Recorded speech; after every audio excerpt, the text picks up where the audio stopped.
You're watching Spectrum News all morning. Good morning and thanks for starting your day with us. I'm Triolo. Today, the Texas Senate will hold a final vote on the bill that would effectively ban sanctuary cities in Texas. Debate over the bill puts Senate Republicans against their Democratic counterparts. Our Max Gordon explains. And the bill is expected to pass in its final vote today, but the next battle lies ahead in the House. And a similar proposal stalled in the House last session due to a provision that would have required political nonprofits to disclose top donors. That element was not included in this year's legislation.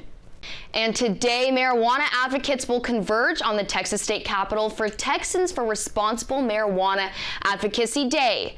Advocates will talk with lawmakers about reducing penalties for personal amounts of marijuana. That would include an ounce or less. They will also argue that legalizing medical marijuana would bring safe and legal access to seriously ill patients. Advocates will meet today at the Capitol at 10 a.m. And speaking of marijuana, check out this video. Those might look like limes, but U.S. Customs and Border officials in Far Texas say that's nearly 4,000 pounds of marijuana. Officials found the drugs in a tractor trailer coming from Mexico to the U.S. January 30th. Officers used an imaging system and a K-9 team to find the drugs. The street value is nearly $800,000. And an update now on President Donald Trump's travel ban. A panel of appeals court judges discussed the ban yesterday in San Francisco.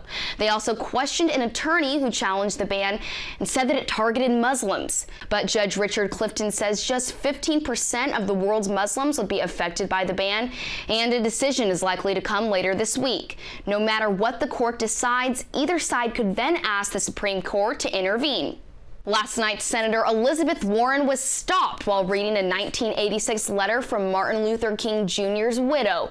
Coretta Scott King accused Sessions of using his power against black voters. Senate Majority Leader Mitch McConnell said Warren broke a rule that bars senators from speaking badly about their colleagues. She was banned from speaking on the floor until Sessions' debate was over. One final vote should come this evening. Hundreds of UT students got information for a chance to win Grammy tickets.